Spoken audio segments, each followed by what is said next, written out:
Maseret Sachim Daf Pevav, et nous commençons 3 lignes de la page précédente. Hachalonot ve'ovei hachoma.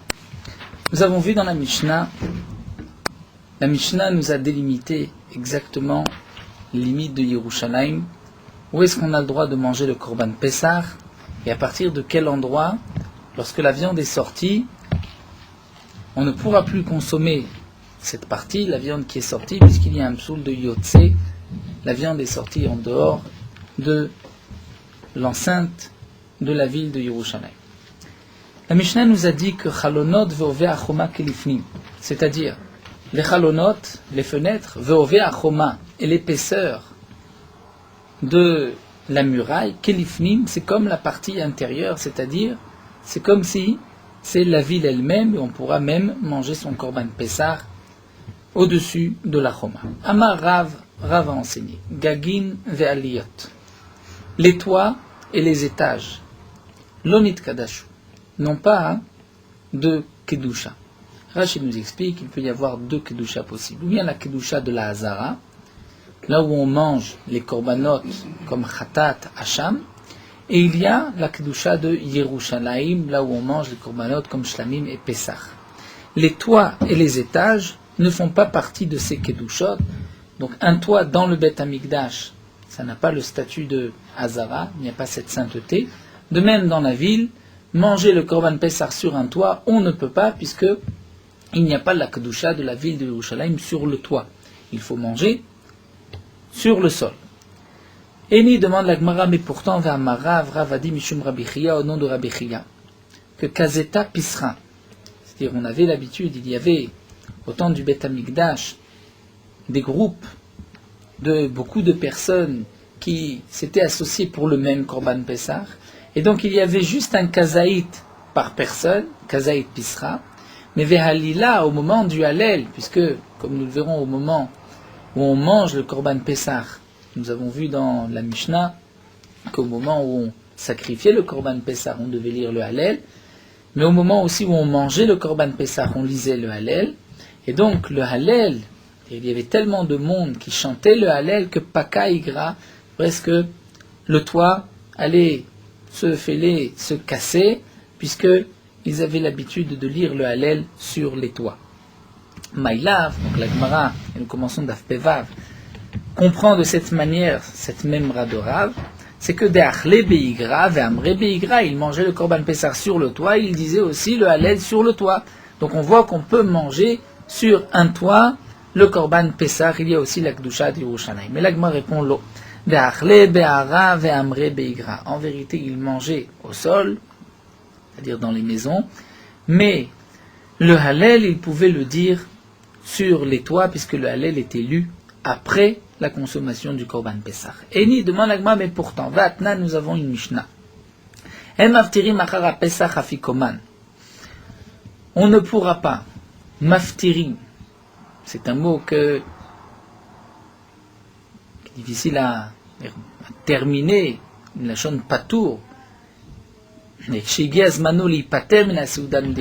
lorsqu'on termine la Seouda et on va sortir de table, après le Korban Pessah, on ne sortira pas afikoman. Que signifie afikoman?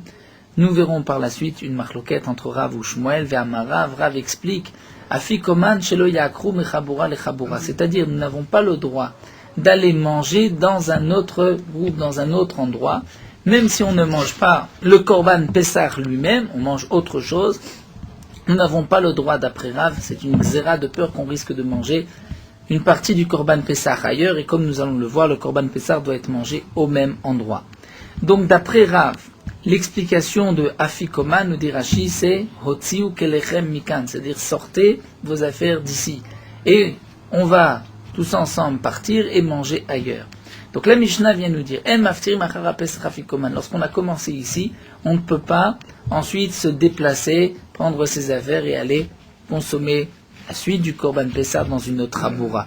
Donc la question de la Gemara est la suivante, comment se fait-il qu'au milieu du repas, on pouvait monter au toit pour ensuite lire le Hallel? Et la Gemara va répondre, lo kashia kan beshat achila, kan shelo beshat achila. Toute l'interdiction, c'est au moment où on mange. Mais chez lo beshat achila, lorsqu'on a terminé de manger, monter au toit pour le halel, il n'y a pas de problème. Même si sur le toit, il n'y a pas la kedusha de Yerushalayim, on ne pourra pas manger la viande, mais on pourra lire le halel. Tashma. Abba Shaul Omer, la Gemara va rapporter une braïta. C'est marqué Abba Shaul Omer, Aliyad Bet Kodshei HaKodashim, Chamura bi Bet Kodshei HaKodashim. Dans le Bet Hamikdash, il y avait la Hazara, ensuite le Echal, et le Kodesh HaKodashim, le Saint des Saints. Il y avait au-dessus, donc pas à l'époque du Mishkan, mais à l'époque du Bet Hamikdash, un étage au-dessus du Kodesh HaKodashim. Abba Shaul dit que cet étage était encore plus Chamour, encore plus Kadosh que le Kodesh HaKodashim lui-même. Comment ça? Chez Bet Kodshei HaKodashim, dans le Kodesh HaKodashim, le Saint des Saints, Kohen Gadol Nirnaslo Parmachat Beshana, le Kohen Gadol rentrait une fois par an, le jour de Yom Kippourim. Donc il rentrait pour la Ktoret, et il rentrait aussi pour asperger le sang du Par et du Seir. Et le Kohen Gadol rentrait le jour de Yom Kippourim, comme nous verrons dans Masret Yoma, 4 fois. Il rentrait pour 2 fois pour la Ktoret, pour mettre les encens ensuite, pour sortir, pour reprendre les encens, et 2 fois pour asperger le sang, une fois du Par et du Seir. Donc le Kohen Gadol, en réalité, ne rentrait qu'une seule fois dans l'année.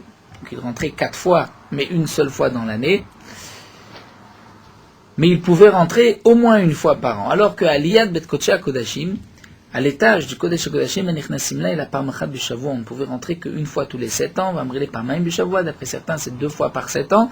Vamrele Parmachat du Yovel, d'après d'autres, c'est une fois par Yovel, par 50 ans. Et pourquoi on montait à cet étage au-dessus du Kodesh HaKodashim? Les dames à pour savoir qu'est-ce qu'elle a besoin, c'est-à-dire, est-ce qu'il faut réparer quoi que ce soit, puisque parfois la choma, la muraille, le mur pouvait se briser, et donc il fallait réparer. Donc on rentrait de temps en temps, une fois tous les 7 ans, ou 2 fois tous les 7 ans, ou une fois tous les 50 ans, pour vérifier si tout allait bien. Et donc d'après Abba Shaul, dans cette pièce qui se trouvait au-dessus du Kodesh HaKodashim, c'est comme, même plus Chamour, c'est plus, comme s'il y avait une plus grande Kedusha que le Kodesh HaKodashim lui-même. Et donc, nous avons une contradiction, puisqu'on voit que l'étage était aussi Kadosh. Amar Rav Yosef répond, Mechal, Nikum, Venitov. Est-ce que du Echal, tu te lèves et tu poses une question, Venitav, Inish, et une personne va poser des questions sur, de ce digne de l'étage du Kodesh HaKodashim dans le Echal, Shané Echal, le digne du Echal est particulier. Tirti, puisque c'est marqué dans un pasouk. Vaïten David l'Ishlomo Beno, David Amelech a donné à Shlomo son fils cette tavnit Oulam, c'est-à-dire tout le plan du Oulam, Ve'et Batav et de ses pièces, Ve'gan Zachav et Ganzakav, c'est-à-dire tous les Beta Otsar, dont on dépôt les trésors, Ve'aliotav et les étages, Ve'chadarav et les pièces, Hapnimim intérieur ou Beta Kaporet, le Beta Kaporet, c'est-à-dire là où se trouvait la Kaporet dans le Kodesh HaKodashim, et c'est marqué juste après, Akol Birtav Miyad Hashem Alay Iskil. Le maire dit, tout ceci m'a été transmis d'Akadosh Baruch Hu. Donc David Amelech a donné, même les Aliyot, du Kodesh HaKodashim, du Echal, les plans à Shlomo Amelech, en disant que tout ceci a été fixé par le ciel, tout ceci j'ai reçu, c'est ainsi que ça doit être placé, ainsi que ça doit être fait. Et donc, nous dit Rav Yosef, le Echal avait effectivement une Kedusha particulière, puisque c'est marqué à Kol Birtav, mais c'est vrai que pour les autres aliyot de la Hazara, il n'y avait pas de Kedusha sur la Aliyah, sur les étages, c'est seulement au niveau du sol. Tashma, la Gemara rapporte une autre braïta. C'est marqué à l'Ishkot Abnuyot Bakodesh. Les Lishkot, les salles, puisqu'il y avait plusieurs pièces, plusieurs salles dans le Bet Hamikdash, qui étaient construites Bakodesh, c'est-à-dire dans la Hazara, ou Ptuchot Lechol, mais leur ouverture, la porte donnée vers l'extérieur de la Hazara. Quel est le statut de l'intérieur de cette Lishka qui se trouve dans l'enceinte de la Hazara, mais l'ouverture est vers l'extérieur? Eh bien, Tochan Chol, l'intérieur est Chol, est profane. Il n'y a pas de Kedusha de Hazara. Mais attention, Gagotem, le toit Kodesh est Kadosh. Donc on voit ici que le toit pouvait être Kadosh, le toit de la Hazara, puisque l'intérieur, c'est vrai que c'est Chol, puisque ça donne vers l'extérieur, mais sur le toit, c'est Kodesh, donc nous avons une contradiction, puisque Rav nous a dit que Gagin Valiot, Lonit Kadashu. Et la Gemara répond, Tirgema Rafrizda, Beshigagotem, Shavim, le Karka Hazara. Rafrizda répond, on parle ici dans le cas où le toit était au même niveau que la Hazara, c'est-à-dire il y avait plusieurs niveaux, puisque la Hazara, comme c'est marqué dans Masechet Tamid, et nous verrons aussi dans le début de Masechet Yoma, la Hazara a été surélevée par rapport au Harabaït, par rapport à la Hazarat Nashib, et ainsi de suite même. Donc on arrivait jusqu'au Echal, il y avait différents niveaux, donc on peut imaginer que il y a des pièces qui étaient au même niveau, donc le toit de cette pièce se trouvait au même niveau que la Hazara, mais par rapport à l'extérieur, donc c'était une pièce qui donnait vers l'extérieur, donc il n'y a pas de Kedusha malgré tout au-dessus, puisque c'est au même niveau que la Hazara, il y a une Kedusha. Mais si c'est ainsi, Yarid Ilagma, si tu expliques que, Braïta, on parle dans le cas où c'est Banouï, on parle dans le cas où c'est au même niveau que la Hazara, Ima Sefa, voyons voir la suite, la Sefa de cette Mishnah. C'est marqué Ima Sefa Bnuyot Bechol ou Ptuchot la Kodesh. Lorsque ces salles, ces lishkot étaient construites Bachol, c'est-à-dire à l'extérieur de la Hazara, mais leur ouverture, leur port donnait la Kodesh vers la Hazara, eh bien Tochan Kodesh, l'intérieur était Kadosh, puisqu'on ne tient compte. On va d'après l'ouverture, puisque l'ouverture est Bakodesh dans la Hazara, donc l'intérieur est aussi Kadosh. Vegagotem Chol, mais ici nous dit la Mishnah, le toit était Chol. Mais si on dit que le toit était au même niveau que la Hazara, eh bien à ce moment-là nous avons un autre problème. C'est que Avele Mechilot. Ceci a le statut d'un tunnel. Et quel est le din d'un tunnel? Va Marabi Yochanan Mechilot Lonit Kadashu. Dans la Sefa, c'est marqué que si cette salle est construite à l'extérieur, mais qu'elle est ouverte vers l'intérieur, puisqu'elle est ouverte vers l'intérieur, c'est Kadosh. Le toit est Chol. Nous avons expliqué pourquoi dans un cas le toit est Chol et dans l'autre le cas est Kodesh. C'est parce que le toit est au même niveau que la Hazara. Donc si c'est au même niveau que la Hazara, on comprend, c'est vrai, le début de cette Mishnah, mais la fin de cette Mishnah, où on voit que l'intérieur est Kodesh, là on ne comprend pas. Pourquoi? Puisque si c'est au même niveau que la Hazara, donc nous avons une ouverture qui donne vers la Hazara, une ouverture de l'extérieur, c'est un tunnel. Et nous avons une halakha, va Marabi Yochanan, Mechilot Lonit Kadashu. C'est-à-dire tous les tunnels, tous les Mechilot, c'est-à-dire toutes les grottes, c'est-à-dire les profondeurs, il n'y a pas de Kedusha. Donc si cette pièce est à l'extérieur, et qu'elle donne vers le Kodesh, la Mishnah nous dit que c'est Kadosh, si ça donne vers la Hazara. Mais pourtant, c'est considéré comme un tunnel, comme une Mechilot, et Mechilot Lonit Kadashu, nous dit Rabbi Yochanan. Alors la Gemara répond, on peut maintenir Kikama Rabbi Yochanan Beptuchot le Harabaït. Quand est-ce que Rabbi Yochanan a dit que les Mechilot, c'est-à-dire les tunnels, ne sont pas Kadosh, même si elles donnent vers le Kadosh, c'est lorsque c'est ouvert seulement au Harabaït. Mais Kitaniaï Beptuchot la Hazara. C'est-à-dire dans le Bet Amikdash, il y avait plusieurs degrés de sainteté.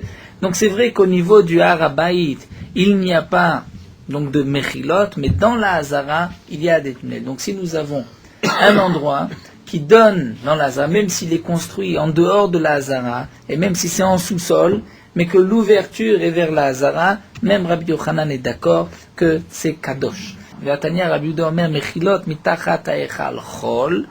Rabbi Yehuda nous dit que tous les tunnels qui se trouvaient sous le Echal sont chol, n'ont pas de Kedusha. Donc, nous venons de voir le contraire, que ce qui donne dans la Hazara est Kadosh, et la Gemara répond Kitaniaï sheptuchot lechol. Ce qui est marqué que les Mechilot sous le Echal sont chol, c'est lorsque elles longe entièrement le Echal, mais l'ouverture se trouve vers l'extérieur. Puisque l'ouverture se trouve vers l'extérieur, même si elle passe sous le Echal, sous donc la Hazara, il n'y a pas de Kedusha et ça reste Chol. Donc nous revenons au point de départ. Nous avons Rav qui nous a enseigné que Gagin valiot lonit kadesho, c'est-à-dire dans la Hazara et dans Yerushalayim, les toits et les étages n'ont pas la Kedusha ni de la Hazara ni de Yerushalayim, et donc on ne pourra pas manger de korbanot sur les toits. La Gemara a essayé de rapporter quelques preuves, donc la Gemara a à chaque fois refuté, et donc on maintient que les toits, a priori comme dit Rav, ne sont pas kadosh. Et là la Gemara continue avec une autre preuve. Tashma, c'est marqué Vegago Kodesh. Donc Rabbi Yehuda se rapporte sur le Echal, et Rabbi Yehuda nous dit, les Mechilot sous le Echal ne sont pas Kodesh, sont Chol, sont profanes, mais le toit du Echal est Kodesh. Donc on voit que le toit a aussi la Kedusha du Echal. Rashi nous dit, mais on ne peut pas répondre ce que nous avons dit auparavant, que Akol Birtav Miyad Hashem Alay Yiskil, que tout a été donné, Birtav par Akadosh Baruch Hu à David Amelech, qu'il a transmis ensuite à Shlomo, puisque dans ce pasouk, nous dit Rashi, le pasouk que nous avons vu, ce n'est pas marqué le toit. On parle d'un étage, mais on ne parle pas de toit. Donc le toit n'est pas marqué dans le pasouk. A priori, le toit, d'après Rav Yehuda, le toit d'après Rav devrait être Rol. Comment fait-il que c'est marqué Gago Kodesh? Et la Gemara continue de nuit Tisbera. Vea Katane, tu penses ainsi, mais pourtant c'est marqué Gagin alalu, en ochlim sham kodesh kodashim, ven shuchatim sham kodashim kalim. Sur ces toits, on ne pourra pas manger de kodesh kodashim, c'est-à-dire sur les toits de la Hazara et des petites pièces qui se trouvent dans la Hazara. On ne pourra pas manger de kodesh kodashim, c'est-à-dire les korbanot comme Khatat Hasham qui sont mangés dans la Hazara. On ne pourra pas les manger là-bas. On ne pourra pas non plus égorger les kadashim kalim comme un korban shlamim ou un korban pesar qui peuvent être égorgés n'importe où dans la Hazara. Mais sur les toits, on ne pourra pas les égorger, on ne pourra pas manger. Pourquoi? Puisque le toit n'a pas de kedusha. Donc ve'ela kasha gago kodesh. Tu vas avoir une question puisque nous venons de voir que gago kodesh. Donc l'Agmara a rapporté une braïta. Dans la braïta de Rabbi Yehuda, c'est marqué que le toit est kodesh. Donc nous avons une question contre Rav. L'Agmara dit, tu penses que Gago Kodesh signifie le toit et Kadosh, le toit du Echa, le toit dans la Hazara. Si c'est ainsi, tu te retrouves avec une contradiction puisque c'est marqué que Gagi Malal ou c'est toi, on ne pouvait pas manger de korbanot. Donc il n'y a pas de Kedusha. Ve'ela kasha Gago Kodesh. Donc comment va-t-on répondre à cette question? Amar Raframa Bar Guria va nous dire qu'en vérité, c'est pour ces deux amot, c'est-à-dire il y avait 2 barres de mesure dans le Beth Amikdash qui était au-dessus du Sha'ar HaMizrar de cette porte qui se trouvait à l'est. Comme nous allons le voir, il y avait une porte dans le Beth Amikdash qui était appelée Shushan Habira, c'est-à-dire au-dessus de cette porte il y avait un dessin, il y avait une construction, un binyan, avec un dessin de Shushan Habira, de Shushan dessus, pour que les Bnei Israël puissent se rappeler. Donc après, au moment du 2e Beth Amikdash, où est-ce qu'ils étaient en Galout? Ils étaient à Shushan en Galout, puisque l'histoire de Mordechai et Esther à Shushan Habira était au moment de la Galout des 70 ans que les Bnei Israël étaient en Bavel. Donc il y avait, à l'entrée, une des portes du Beth Amikdash, une porte à l'est, il y avait ce qu'on appelle Shushan Habira, et cette porte, le toit de cette porte était Kadosh. Pourquoi il avait été sanctifié? Parce qu'on plaçait dessus des amot, c'est-à-dire 2 barres de mesure. La mesure, le mètre, si on peut dire dans le Beth Amikdash, c'était toujours la hama, comme c'est marqué dans la Torah. Il y a une hama qu'avait fabriquée Moshe Rabbeinu, c'est-à-dire la hama, ce qu'on appelle la hama de Moshe, qui était de Sitfachim. C'était ce que Moshe nous a révélé. Donc on appelle la hama chez le Moshe une hama de Sitfachim. Et il y avait dans le Beth Amikdash 2 autres barres de mesure qui étaient un petit peu plus grande que la hama de Moshe, c'est-à-dire Sitfachim, et la première était de un demi-etzba, un demi-doigt en plus, et la seconde encore d'un demi-etzba, c'est-à-dire en tout un etzba, un doigt en plus que celle de Moshe. Pour quelle raison? Pour que les Umanim, c'est-à-dire ceux qui travaillaient dans le Beth Amikdash, lorsqu'ils devaient rendre une construction, un mur, ou ils devaient rendre une table en or ou en argent, lorsqu'on leur demandait qu'on allait les payer pour leur travail, donc il fallait mesurer, il fallait être sûr de la mesure, puisque si on les paye pour 2 amot et qu'en vérité il manque quelques millimètres ou quelques centimètres, ils ont profané, ils ont profité de l'argent du Beth Amikdash, alors qu'ils n'ont pas rendu le travail comme il fallait. Et donc c'est pour cela qu'il y avait ces barres de mesure. Ces morceaux de bois qui servaient à mesurer, donc étaient un peu plus grands un peu plus longs que la hama de Moshe. C'est-à-dire que les poilim donnaient un peu plus de leur propre argent pour être sûr de ne pas profaner, pour être sûr de ne rien prendre du Beth Amikdash. Donc, effectivement, nous dit la Gemara, tous les toits dans la Hazara n'avaient pas de kedusha, on ne pourra pas manger de korbanot. Mais malgré tout, ce qui est marqué Gago Kodesh, c'est de cette porte, la porte qui était donc appelée Shushan Habira, c'était le Sha'ar HaMizrachi, la porte du côté est. C'est ce que la Gemara va nous expliquer, l'Onitzricha. Nous dit Amar Afram Bar Guria Leotan Shte Amot, pour ces 2 amot, ces 2 mesures. D'Etnan, nous avons une Mishnah. Shte Amot Ayou Beshushan Habira. Il y avait 2 amot qui étaient placés, donc 2 barres de mesure, d'une ama qui était placée sur cette porte, au-dessus de cette porte, Shushan Abira. Achat al keren mizrachit tzfonit, l'une était posée à l'angle sud-est, v'achat al keren mizrachit demoromit, et l'autre, l'une était placée à l'angle nord-est, et la seconde, v'achat al keren mizrachit demoromit, sur l'angle sud-est. Zosha al keren mizrachit tzfonit. Donc la barre, ce morceau de bois, cette ama, qui était placé al keren mizrachit tzfonit du côté nord-est, aïta yetera al shel Moshe chatzi etzba, était un peu plus longue que celle de Moshe Rabbeinu, c'est-à-dire que sit fachim, d'un demi etzba. Vezo shal keren mizrachit deromit, et celle qui était du côté sud-est, aïta yetera alea chatzi etzba, était d'un demi etzba en plus longue que la première. Nimtzat yetera shel Moshe etzba, donc elle était plus longue que celle de Moshe Rabbeinu, d'un etzba, d'un doigt en plus. Velama ayu achat gedola vachat ktana. Pourquoi il y en avait une qui était grande et une qui était plus petite? Shiyu aumanim notlim bektana ou machzirim bigdola. C'est-à-dire les umanim, les artisans devaient prendre donc les mesures au départ biktana, la petite, c'est-à-dire celle de Moshe. Donc ils devaient rendre un travail en fonction, donc si on leur donnait de l'or et de l'argent, donc on leur donnait suffisamment en fonction des mesures de celles de Moshe Rabbeinu, c'est-à-dire de Sit Fachim ou Marzirim, mais lorsqu'ils rendaient leur travail, il fallait mesurer avec la grande, et on considérait que ça est une ama, ceci est une ama, puisqu'il y avait même un demi-etzba en plus, qui est des shelo yavou l'idée meila, pour ne pas que les umanim, les artisans, profanent de l'argent du Beth Amikdash. Vetarte la mali, donc pourquoi on en avait besoin de deux?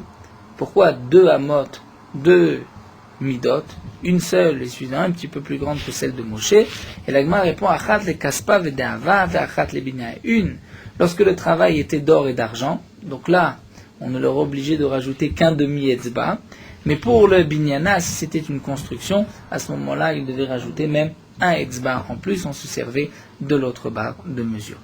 Mais donc la conclusion ici de la Gemara, c'est qu'on maintient ce que nous a dit Rav, que les gagines, les toits, et les étages n'étaient pas kadosh. Ici, il y a une exception pour cette porte qui était donc Shushan Abira. Celle-ci était kodesh puisqu'on devait placer dessus ces midot. Étant donné que ceci était appelé, nous dit Rachid, des kli kodesh, on en avait besoin pour le binyan, donc il fallait, on était magdish, mais on n'était pas magdish pour une kedusha de misbéar, c'est-à-dire ces kli kodesh, on ne s'en servait pas pour le misbéar, et donc il n'y avait pas la même kedusha pour pouvoir faire et manger des korbanot sur cette porte. Alors la Gemara continue et nous dit Tnan, nous avons vu dans notre Mishnah Achalonot ve'achoma. Tout ce que nous avons rapporté au nom de Rav, c'est en vérité pour terminer avec notre Mishnah. La Mishnah nous a dit que les fenêtres et l'épaisseur de la muraille étaient comme la partie intérieure, comme la Hazara. Et donc là nous dit la Gemara Achalonot ve'achoma kelifnim bishlama achalonot. Encore les fenêtres, je comprends, on parle lorsque la fenêtre est au même niveau que le sol de la Hazara, et c'est pour cela qu'il y a une kedusha sur les fenêtres. Et la ovea choma, mais l'épaisseur de la muraille, comment est-ce possible, comment on peut dire que c'était au même niveau que Yerushalayim, c'est-à-dire que la Hazara ou que Yerushalayim, puisque si c'est une choma, donc elle est bien plus haute que le niveau du sol, et malgré tout, on voit dans la Mishnah qu'il y avait une kedusha sur cette muraille. Alors la Gemara répond, Mashkachatla bebar shura. Et on peut trouver bebar shura. Rachid nous explique qu'il y avait tout d'abord une petite muraille, et ensuite il y avait la grande muraille. Donc la petite muraille était au même niveau que la Hazara, puisque, on va parler de la muraille de la Hazara, puisque dans la muraille, la Hazara, comme nous explique Rashi, allait en montant, elle était à chaque fois plus haute, et donc on peut imaginer que la Choma était d'abord la plus petite Choma, était au même niveau que la Hazara, et ensuite il y avait une autre Choma. Donc ce qui est marqué ici, que l'épaisseur de la Choma c'est comme l'intérieur, il s'agit de la petite Choma qui était au même niveau que la Hazara, comme c'est marqué d'Irtiv dans le Pasuk, Vayabel chel vechoma yachdav umelalu. C'est-à-dire, on apprend du pasuk chel vechoma, il y avait deux murailles, vamar avacha vitemar apranena shura ou barshura, c'est-à-dire une petite muraille et une grande muraille. On continue avec les dynimes du Korban Pessah. Et là, nous allons parler de plusieurs groupes pour le même Korban, ou plusieurs Korbanot dans la même maison. La Mishnah nous dit Shte chaburot shayu ochlim bebayit echad. Deux groupes qui mangent le même Korban dans la même maison. Mais ils ont formé deux groupes, deux familles. Ils se sont associés pour le même Korban, mais chacun veut faire son seder à part. Ils ont le droit. Les uns vont tourner leur face d'un côté, ils vont manger. Les autres vont tourner leur face de l'autre côté et vont manger. C'est-à-dire, on peut dissocier le même Korban et faire deux groupes dans la même maison. Et on peut même mettre mecham, c'est-à-dire là où on faisait chauffer l'eau, puisqu'on avait l'habitude de couper le vin avec de l'eau chaude. Donc ce mecham, qui a priori peut-être fait une séparation, va vraiment séparer les deux groupes. Malgré tout, on peut mettre le mecham au milieu. On a le droit de séparer et de faire deux groupes du même Korban Pessah. Chez Hashamash, Omed Limzog, lorsque le Shamash qui vient servir ces gens, Omed Limzog est debout pour verser, pour les servir, Kofet cette pive ou martyr et panav. Il devra fermer sa bouche, puisque le Shamash, lui, ne peut pas manger, même s'il sert les deux groupes, il ne peut pas manger dans les deux groupes. Donc s'il a mangé dans un groupe, il fermera sa bouche, ou marzir et panav, et il tourne la tête, Hachemagé etsel chaburato, jusqu'à ce qu'il revienne vers sa chabura, vers son groupe, et là-bas il mangera. C'est-à-dire, comme nous explique Rashi, il faut qu'il montre qu'il ne s'associe pas à un deuxième groupe, donc il ferme sa bouche et il tourne sa face en montrant « je reste avec mon premier groupe là où j'ai commencé », même s'il va pendant le repas servir l'autre groupe. Ve'akala nous dit la Mishnah, et la kala, une jeune mariée, ofechet et panea ve'ochelet, elle peut tourner son visage et manger, comme nous le verrons, puisque la kala a honte de manger avec tout le monde, donc elle peut tourner sa face et en vérité former un autre groupe, puisque comme nous l'avons vu, le Korban Pessah peut être mangé dans deux groupes. Mais là, la Gemara va nous rapporter qu'en vérité c'est une marloquette entre Rabbi Yehuda et Rabbi Shimon. Et Matnitin Mané, qui est l'auteur de notre Mishnah, c'est Rabbi Yehuda. Et des Tanya, nous avons une marloquette entre Rabbi Yehuda et Rabbi Shimon. Comment expliquer les psukim? La Torah dit à la batim, Asher yochlu oto baem. Donc le Korban Pessah sera mangé à la batim sur les maisons, au pluriel. Asher yochlu oto, que les gens vont le manger, donc un seul Korban. Ils vont manger ce Korban dans des maisons. Donc on voit de là, Melamed, Shah Pessah. Le même Pessah peut être mangé dans deux maisons, donc dans deux groupes. Est-ce que la même personne peut manger dans deux groupes? Et d'après Rabbi Yehuda, on va lire yochal. C'est-à-dire, dans une seule maison, yochal, il mangera. Yachel, c'est-à-dire le korban sera mangé. Yochal, il le mangera. Donc Rabbi Yehuda explique ici qu'on va lire ainsi le passouk, on tient compte pas seulement de comment on va lire, mais aussi comme c'est marqué. Et c'est comme si c'est marqué Bebayit Echad Yochal. Donc c'est dans une seule maison qu'il en mangera. Donc il mangera le Korban Pessah dans une seule maison, Mikanamou.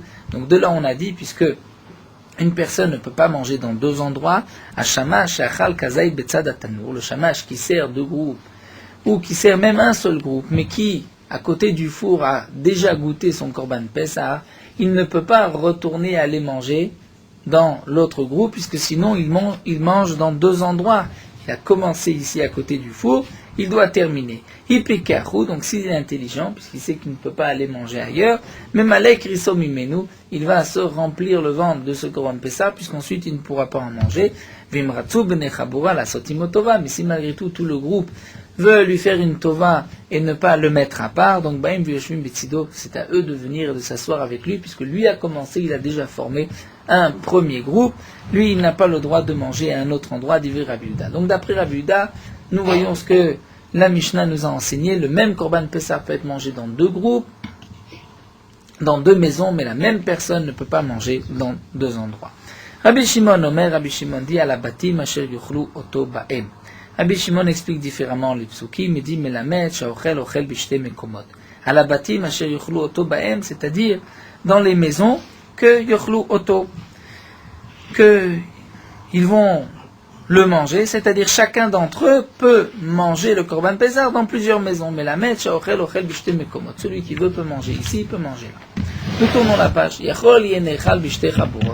Donc Rabbi Shimon en vérité vient dire le contraire de Rabbi Yehuda. La même personne peut manger dans deux groupes, mais est-ce qu'on peut manger le Korban Pessah dans deux groupes? Talmud Lomar, Bebait Echad, Yachel. La Torah dit dans la même maison, dans une maison, Yachel, il sera mangé. Et donc d'après Rabbi Shimon, on tient compte juste comme on va lire et non pas comme c'est marqué, puisque sans ponctuation on pourrait lire Yochal ou Yachel. Bemaïka Mefligé, quel est leur marloquette? Eh bien Rabbi Yehuda Savar Yesh aime la Masoret. Rabbi Yehuda dit on tient compte aussi de la Masoret, c'est-à-dire comme c'est marqué, et donc on va pas seulement lire Yachel, mais on tient compte aussi des mots sans ponctuation, c'est-à-dire Yochal. Et Rabbi Shimon Savar Yesh aime la Mikra. Rabbi Shimon dit non, on tient compte de la Mikra, c'est-à-dire comment on va lire, et comment va-t-on lire Bebait Echad Yeachel. Donc le Korban Pessah sera mangé dans une seule maison. Donc d'après Rabbi Yehuda, on peut manger le même Korban Pessah, on peut le diviser en plusieurs groupes et manger deux groupes le même Korban Pessah, mais la même personne ne peut pas manger dans deux endroits. D'après Rabbi Shimon, c'est le contraire, une même personne peut manger dans deux endroits, mais le Korban, lui, ne peut pas être mangé dans deux endroits. Quel va être le din Ayu Yoshvim Venifresa Mechitza Benehem? Un groupe est assis, donc une dizaine de personnes sont assis ensemble, en rond, ils mangent leur korban, et tout d'un coup, on leur met une séparation entre eux, on leur met un paravent entre eux, on divise le groupe en deux. Donc maintenant, nous avons en vérité deux groupes. Les Divrei Omer, Pesach Neichal Bishte Chaburot. D'après celui qui dit que le korban Pesach peut être mangé dans deux groupes, c'est-à-dire d'après Rabbi Yehuda, Ochlim, on pourra manger, même si maintenant il y a deux groupes, c'est pas grave, le même korban peut être mangé dans deux groupes. Mais les Divrei Omer, d'après Rabbi Shimon, qui a dit Pesach Nechal Bishte Chaburot, que le korban Pesach ne peut pas être mangé dans deux groupes, eh bien un Ochlim, on ne pourra pas le manger, puisque maintenant nous avons deux groupes. Donc, puisque nous avons deux groupes, on ne peut pas ici le manger, il faut un seul groupe. Le cas contraire, Ayu Yoshvim, ils étaient assis, et il y avait un paravent, une mechitza entre deux groupes. Donc ils ont dès le départ formé deux groupes. Venistalka mechitza benem. Ensuite on a enlevé la mechitza de devant eux. Ou bien ils étaient dans deux maisons, un mur s'est effondré. Eh bien les Divrei Omer ochel bishne mekomot. D'après celui qui dit que la même personne a le droit de manger dans deux endroits, ils pourront continuer à manger.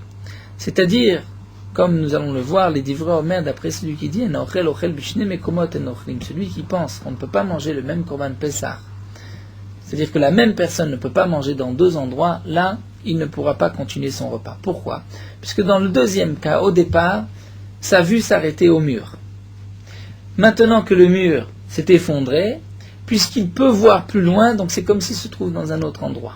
C'est un grand chidouche que nous dit ici la Gemara. Puisque le mur s'est effondré, on se trouve maintenant dans un autre endroit, on ne peut plus continuer son repas. Alors qu'au départ, lorsqu'il n'y avait rien et que tout d'un coup on met un mur, donc c'est vrai qu'on limite la vue, mais on n'a pas rajouté dans la vue, donc ça ne s'appelle pas dans deux endroits. Ça c'est ce que la Gemara nous dit. Et Yetiv Rav Kahana était assis, Kapashit le Mifshat l'a dit d'une manière évidente. D'après l'un c'est comme ça, d'après l'autre c'est ainsi. Amarle Ravashi. Ravashi a dit à Rav Kahana, tu pourrais au moins te poser la question, est-ce que si l'uk mechitza, siad mechitza, mais avec ishne mekomot kishte chaburot dame, est-ce que le fait d'enlever une mechitza ou de mettre une mechitza, est-ce que ceci est considéré comme deux endroits ou comme deux groupes ou pas? Tu pourrais te poser la question et ne pas l'affirmer comme nous l'avons vu dans la Gemara. Tekou, donc là la Gemara reste Betekou, nous n'avons pas de réponse à ce problème. C'est-à-dire que d'après Ravashi, ce n'est pas évident que lorsqu'on enlève, par avant on enlève le mur, que tout d'un coup ceci est appelé deux endroits. De même, lorsqu'on va mettre une mechitza entre le groupe, ce n'est pas évident de dire que tout d'un coup nous avons formé deux groupes, ça reste une question, ça reste un Tekou. La Gemara continue avec la Kala dans la Mishnah, nous avons vu à Kala ofechet et panea que la Kala, une jeune mariée, peut tourner son visage, donc elle ne va pas participer dire au groupe, elle va se tourner, et même si elle forme un autre groupe, c'est pas grave, puisque le Korban Pessah peut être mangé dans deux groupes. Maïtama, pour quelle raison doit-elle se retourner? Amara Priya Baraba, Amarabi Yochanan, Pneshi Ibusha, parce qu'elle a honte. De quoi a-t-elle honte, nous dit Rashi? Elle a honte de manger devant tout le monde, étant donné que tout le monde la regarde Kala, et donc elle ne peut pas manger tranquillement, elle préfère se tourner pour ne pas être le spectacle du soir du Seder. Ravuna berid Rav Natan nikle le berav Nachman bar Yitzhak. L'Agmara nous raconte, nous allons terminer avec dire quelques ilchot siouda, un peu de Haggadah. Ravuna berid Rav Natan était chez Rav Nachman bar Yitzhak. Amroulé, on a dit à Ravuna, ma shemecha, quel est ton nom? Amar lo, il leur a dit Ravuna, je m'appelle Ravuna. Donc, ce qui est étonnant, c'est qu'il s'est appelé lui-même Ravuna. Amrou, nitev marapuri, on lui dit, est-ce que tu veux t'asseoir? Assis-toi sur un lit, puisque Rachid nous explique, à l'époque, c'était juste les hommes, les gens importants qui étaient allongés, assis au moment du repas sur un lit, sinon, les autres étaient assis par terre ou sur un banc. Yétiv, il s'est assis, on lui a dit assis-toi, il s'est assis. Il ne s'est pas fait prier. Ya voulait Kassa, on lui a proposé un verre, Kablé, il l'a accepté. Il n'a pas, non plus, il ne s'est pas fait prier. Bechad Zimna, dès la première fois, il a accepté. Vechatier, Betre Zimne, mais il l'a bu en 2 fois. Velo a dérapé, il n'a pas tourné son visage lorsqu'il a bu. Et là, l'Agmara va expliquer à Mourlé, on lui a dit, Maïta ma karita lecha Ravuna. Pourquoi tu t'appelles, tu as dit que tu t'appelles Ravuna. Tu devrais dire que tu t'appelles Huna. Ravuna, c'est nous qui devons t'appeler Ravuna. Toi, tu t'appelles Huna.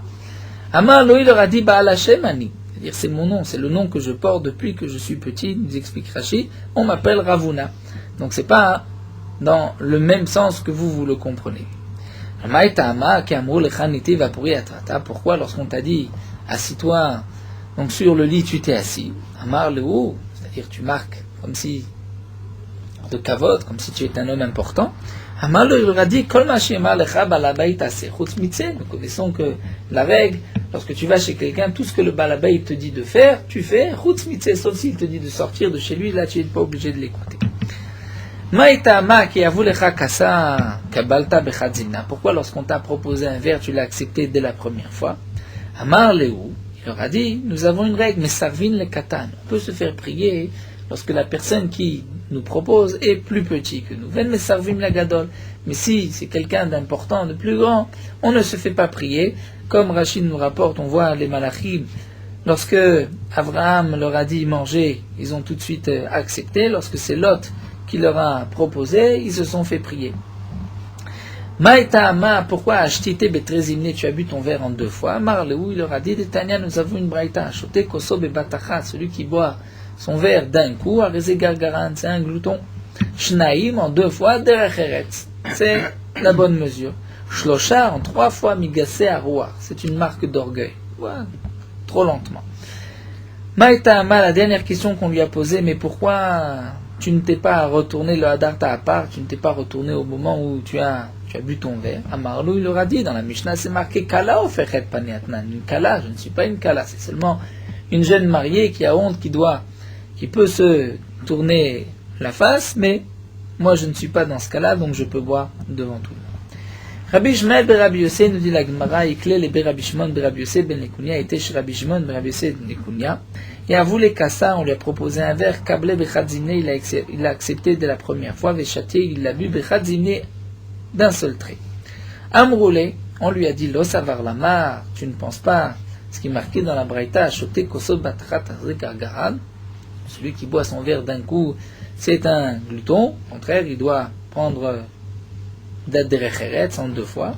Amalo, il leur a dit, Lo amre bekosar katan, ceci n'a pas été dit, qu'il ne faut pas boire d'un seul trait, dans un petit verre, comme le tien qui est si petit, Veyencha matok, en plus le vin que tu m'as proposé était doux, Vekrisi rechava, et aussi j'ai le ventre large, donc un tel verre, pour moi, d'un si bon vin, je peux le boire d'un seul trait. Ce n'est pas ce n'est pas gargaran, je ne suis pas un glouton pour autant. Amar Ravuna, nous terminons avec une halakha dans les dinim du shamash. Lorsqu'un groupe a loué les services d'un shamash qui va les servir pendant le soir du Seder, est-ce que le shamash peut exiger que tout le monde soit présent avant de commencer, ou dès que une partie vient s'installer, il doit les servir? Eh bien, Ravuna nous dit, Bnei Chabura nichnasim bishlosha. On commence à 3. Lorsqu'ils sont 3, le shamash est tenu de les servir. V'yotzim afilo be'echad. Mais lorsqu'ils terminent, ils peuvent sortir un à un, même si ensuite le shamash se retrouve à servir des particuliers. Donc, il a plus de travail. C'est pas grave. Pour la sortie, on a le droit de sortir quand on veut. Amar Rabba nous dit, mais attention, vous d'ayel bidana de ragile le me'al. À condition que ceux qui sont là, c'est-à-dire que celui qui reste ne va pas s'attarder plus longtemps que d'habitude, reste d'une manière habituelle, donc là on devra le servir. Mais s'il s'attarde, le shamash n'est pas tenu de rester jusqu'aux petites heures de la nuit. De même, Rashi nous dit, au départ, lorsqu'ils vont commencer, ils ne doivent pas non plus se dépêcher de s'attabler, et il faut le temps normal comme les gens ont l'habitude. Vous déragage beou dagle, mais à condition qu'ils ont dit au shamash à l'avance que leur habitude était de sortir un à un et que le shamash se retrouvera à servir les particuliers, les derniers. Amar Ravina et Ravina nous dit v'notnim schar damim, mais ils devront le payer pour cela, v'tzarich ha'acharon leosif damim, et le dernier doit rajouter, doit donner un petit pourboire pour le shamash, velet il cheta kavate, et l'alacha n'est pas comme ces derniers renseignements de Ravina. Adran alach kisat solim, on termine le 7e pérec, on commençons demain le 8e pérec.